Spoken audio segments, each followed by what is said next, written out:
जय गुरु जी। नमस्ते गुरु जी। गुरु जी के चरणों में सादर प्रणाम। संगत जी, by Guruji Maharaj's immense grace and blessings, we are reading his divine Granth, the Light of Divinity, and to continue the same, today we will be reading a Satsang documented in the Granth under the title Under Guruji's Chhatr Chaya. In April 1995, we first met Guruji in Delhi. My Chacha and Chachi, uncle and aunt, had first met Guruji and took my parents to him. My parents, in turn, took my wife and me. We had just married a few months before, in October 1994. In those days, Guruji would dip his Rudrakshmala into water and the Charnamat, that is blessed fragrant water, so made would be offered. Langar was given to just a chosen few, and Guruji would himself distribute the chapatis along with his blessings. Guruji himself just lived on liquids for most of the week. He broke his fast on Thursday nights with some solid food and ate food only on Fridays and Saturdays. In the months that followed, we visited Guruji a few times, but he didn't say much to us. And then, early in July, Guruji left for his village in the Punjab. As he was getting into his car, he turned to my mother and said, "अपनी नूह दी tuba नू check कराई, कुछ problem है. Get your daughter-in-law's fallopian tubes checked. There is some problem." The gynecologist was approached and she said she would pass a dye through the tubes and attend to any blockage if there was one. This was done, and the doctors felt that was the end of my matter. My wife, in the interim, had a miscarriage.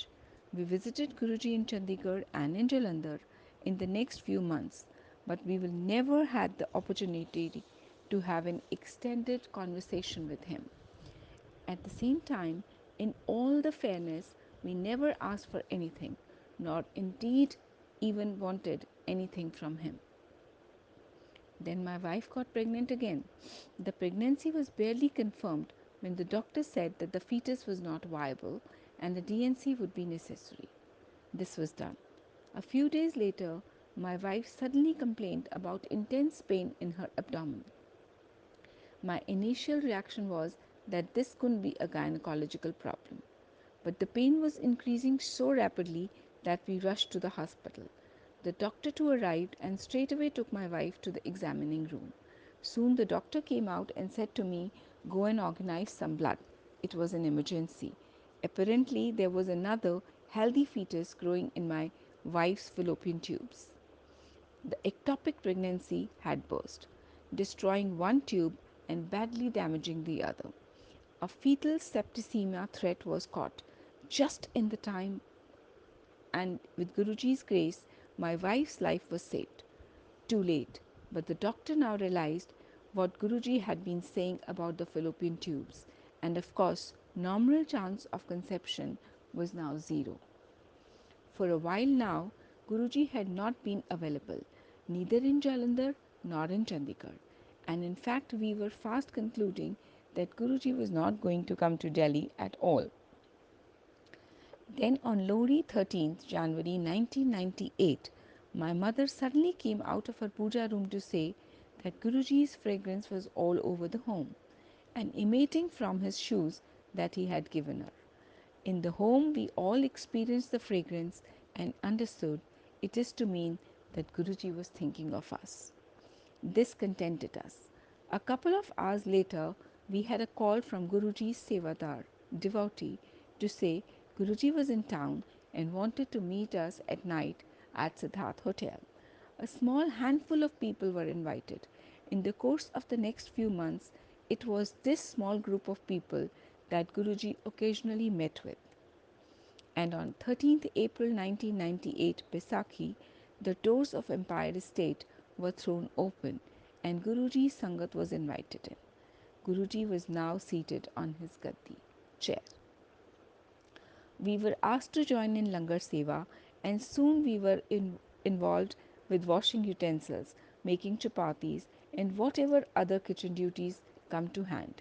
In addition, I was also involved with the chai seva. It was in August 1998 that Guruji first had a long one on one conversation with me. He called me to his room and at first just chit chatted. Then he talked to me in depth and blessed me, and I was ecstatic with the joy of his exclusive attention. My wife and were my wife and I were now in Guruji's Sthan 7 days of the week and completely involved with the seva. However, after a while, my wife began to reduce her visits to Empire State. She wanted to take a break and felt dejected as she saw others were being blessed and not her. However, she never asked me to discontinue going there.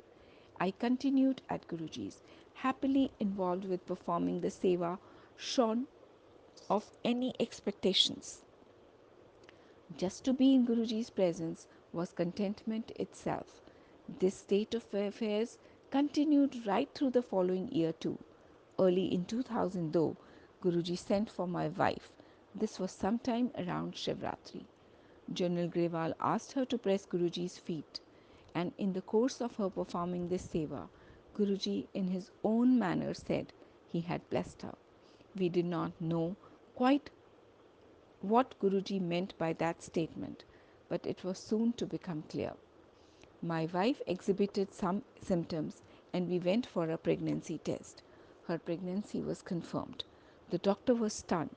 How did this happen? All my wife had was a single, highly damaged fallopian tube. How could a pregnancy happen via that source?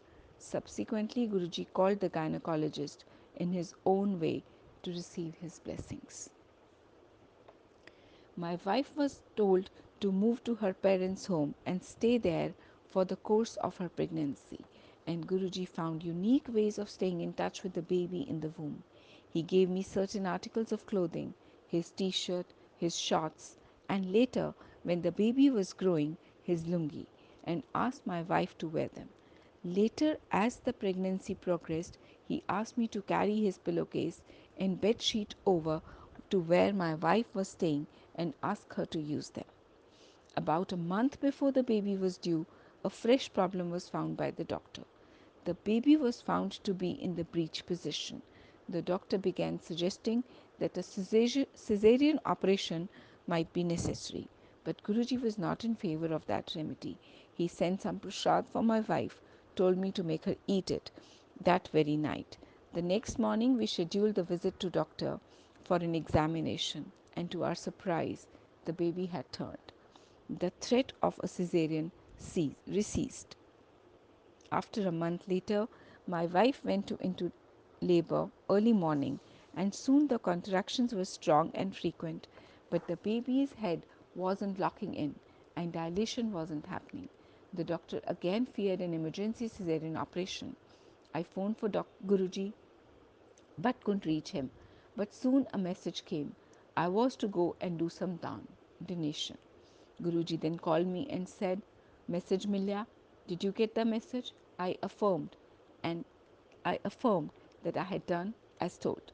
Then Guruji said to tell the doctor to proceed with a normal delivery. And indeed, the delivery was entirely normal and smooth, in spite of the cord wrapped around the baby's neck, a later learning. So we experienced miracle after miracle, with the most wonderful one being the blessing of a beautiful baby girl. We were even more fortunate. Guruji visited us in the hospital post delivery. I learnt later that that day Guruji had been at Bade Mandir all morning, elevating the kast or difficulties to facilitate the smooth birth. Guruji blessed our daughter even more with naming her himself. Our daughter took her own time to toddle, and we were beginning to get concerned about this fact when Guruji summoned us to Jalandhar, where he was visiting just then. I carried our daughter in my arms and went visiting Guruji at his Jalandhar Mandir. As we opened the outer mesh door, Guruji called out, "Aa gaye ho? Chhad de bacche nu. Have you arrived? Put the baby on the floor." And as I did, our daughter didn't just take her first walking steps, she just ran across to Guruji. I could have worried about all the stuff lying around the mandir, which a which a little toddler could have stumbled over. But I also knew that under his Chhatra Chaya, or the protective umbrella of his care, she could never come to any harm. Such is the grace of my Guru, such is his meher. Shukrana Guruji. This satsang is documented in this book as a satsang of a devotee. So Shukrana Guru Maharaj. And while reading, I might have made a lot of mistakes, Guruji. So with folded hands, I seek forgiveness from you and as well as all the Sangat. Thank you, Guruji.